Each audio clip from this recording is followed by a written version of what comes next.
seguidor. Louvor e honra a vós, Senhor Jesus. O Senhor esteja convosco. Proclamação do Evangelho de Jesus Cristo segundo São João. Naquele tempo, ao passar, Jesus viu um homem cego de nascença e cuspiu no chão, fez lama com saliva e colocou-a sobre os olhos do cego. E disse-lhe: vai lavar-te na piscina de Siloé, que quer dizer enviado. O cego foi, lavou-se e voltou enxergando. Os vizinhos e os que costumavam ver o cego, pois ele era mendigo, diziam: não é aquele que ficava pedindo esmola? Uns diziam: sim, é ele. Outros afirmavam: não é ele, mas alguém parecido com ele. Ele, porém, dizia: sou eu mesmo. Levaram então aos fariseus o homem que tinha sido cego. Ora, era sábado, o dia em que Jesus tinha feito lama e aberto os olhos do cego. Novamente, então, lhe perguntaram os fariseus como tinha recuperado a vista. Respondeu-lhes: colocou lama sobre os meus olhos, fui lavar-me e agora vejo. Disseram então alguns fariseus: esse homem não vem de Deus, pois não guarda o sábado. Mas outros diziam: como pode um pecador fazer tais sinais? E havia divergência entre eles. Perguntaram outra vez ao cego: e tu, que dizes daquele que te abriu os olhos? Respondeu: é um profeta. Os fariseus disseram-lhe: tu nasceste todo no pecado, estás nos ensinando? E expulsaram-no da sinagoga. Jesus soube que o tinham expulsado. Encontrando-o, perguntou-lhe: acreditas no Filho do Homem? Respondeu ele: quem é Senhor para que eu creia nele? Jesus disse: tu o estás vendo, é aquele que está falando contigo. Exclamou ele: eu creio, Senhor. E prostrou-se diante de Jesus. Palavra da salvação. Glória a vós, Senhor. Podemos sentar um instante, irmãos e irmãs, meditemos essa palavra do Evangelho, domingo da alegria. Deve encher o nosso coração de alegria, de esperança, porque como São João, o Evangelho da cura do cego de nascença, os 7, poderíamos chamar milagres, não são chamados milagres, porque João não quer dar a estes fatos, colocar o foco no ato prodigioso, milagroso, mas quer, na força daquele que vai, mas quer colocá-los, chama de semeion, sinal, semeia, sinais. Não é para ficar olhando para eles, mas eles apontam, são como uma flecha que indica, é um sinal para alguma coisa. E esse sinal da cura do cego é uma flecha apontada para a Páscoa da ressurreição do Senhor, porque Jesus, nesta festa onde acontece este milagre, é exatamente a festa das tendas, a festa das cabanas, em que o povo fazia uma celebração no outono, recordando o período que era peregrino pelo deserto, rumo à terra prometida. Nós também peregrinamos para a Páscoa, para a vida plena. Então, nessa festa, tinha 2 elementos muito importantes que eram celebrados, que era a luz, e Jesus diz: eu sou a luz, e a água. Esses 2 elementos, e tem um terceiro nesse evangelho também, que nos ajuda a compreender o significado da presença de Deus no mundo de hoje e na nossa vida, que é o mais importante. Então, os dois elementos, a água e a luz. Nessa festa, à noite, no determinado dia, acendiam sobre os muros do templo tochas, velas, braseiros, e a cidade ficava toda iluminada. Era uma beleza, ficava iluminada, assim é descrito pelos historiadores, nessa festa das tendas.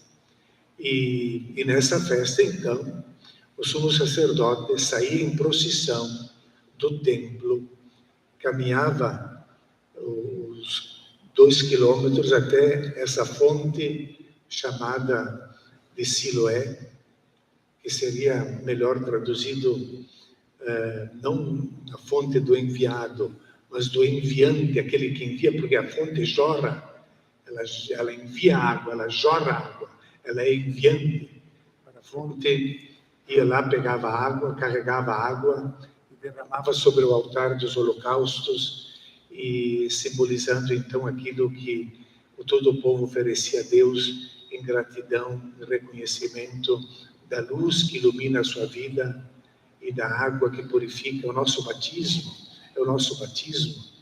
E temos também o elemento ali do cuspe, da terra, da lama passada sobre os olhos, como se Jesus, não só a luz do mundo, mas como Criador, recria o ser humano para que possa enxergar a verdade. Atenção que nós vivemos numa época definida pelos filósofos como uma época da pós-verdade.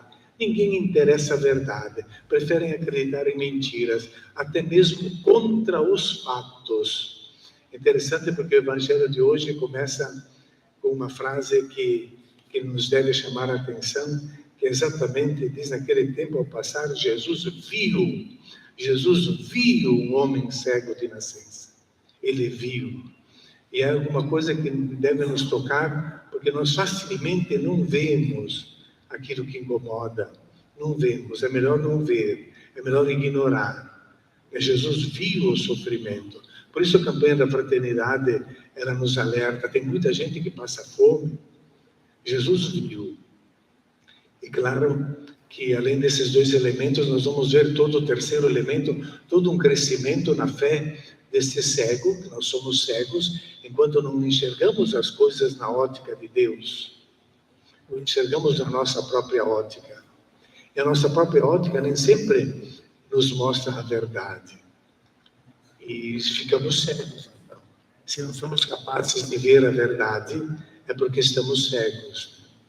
E é claro, diante dessa realidade de um cego de nascença, os discípulos fazem uma pergunta técnica a Jesus. Se ele nasceu cego, quem é que pecou? Foi ele ou os pais dele? Porque se foi ele que pecou, ele pode ter cometido um pecado antes de nascer. Absurdo.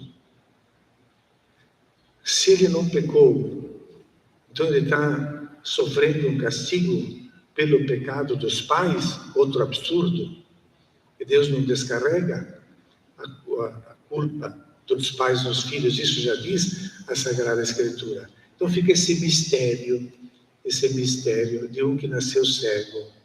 Porque é muito mais que uma teologia, isso é uma ideologia. E as religiões nem sempre são teologia, muitas vezes são ideologia para cegar as pessoas, para não deixar ver a realidade.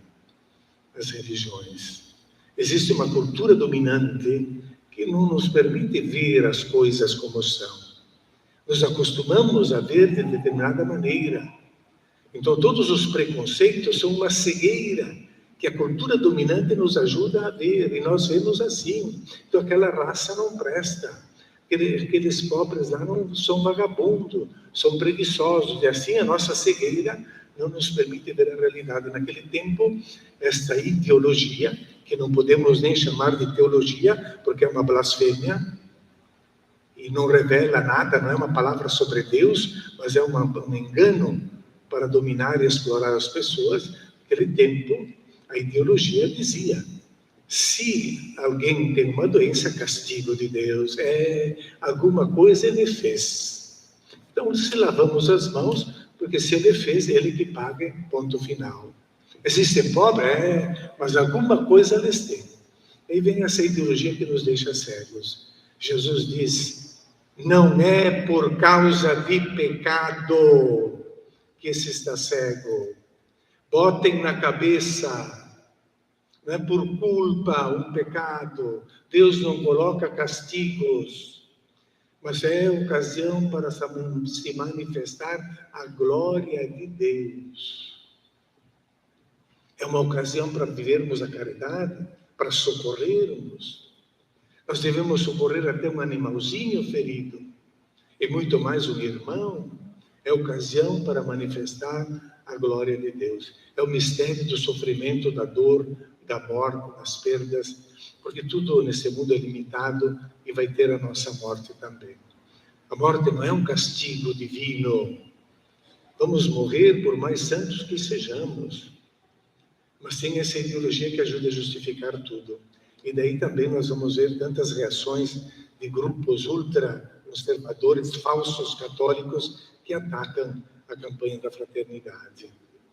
Então, claro que ali, para esses religiosos, como nos dias de hoje, eles preferem ter o homem cego do que admitir uma coisa boa que Jesus fez. Não, esse Jesus ali não pode ser de Deus. E começam a se perguntar, mas ele era cego, mas como é que enxerga? Não é ele, não é ele, é alguém que é parecido com ele. Porque não pode ser o cego. Se o cego foi castigado por Deus, como é que agora ele enxerga? A religião que cega. E os vizinhos, não é ele, sou eu mesmo. Não adianta, levam ele para os fariseus então, porque não se acontentam. O povo leva ele para os fariseus, vamos tirar as provas ali, como é que é isso? E perguntam para ele, disse, olha, como é que, se tu era cego, como você está vendo? Disse, um homem passou lama nos meus olhos, mandou me lavar, eu me lavei e agora enxergo. Um homem. E depois ele diz, mas esse homem não pode ser de Deus? Como é que vai fazer lama no dia de sábado para curar uma pessoa? Então eles negam a essência da lei para ficar nas rubricas religiosas. Negam a essência, o sábado é para termos mais vida, para nos alimentarmos do amor de Deus, para socorrermos quem sofre, para partilharmos o pão. Para isso existe o sábado. Não, mas se ele é de Deus, ele não desrespeitaria o sábado. Tá? E vão então até o diálogo, o texto de 41 versículos, foram reduzidos a uns 15, por questão de brevidade, mas ali tem todos um debate com o cego também, e perguntam de novo para o cego, e o cego faz uma ironia, por acaso vocês fariseus querem se tornar discípulos dele? Querem que eu conte de novo? Vocês querem ser discípulos dele? Nós temos o nosso mestre, que é Moisés. Com Moisés Deus falou, mas esse homem que fez isso não pode ser.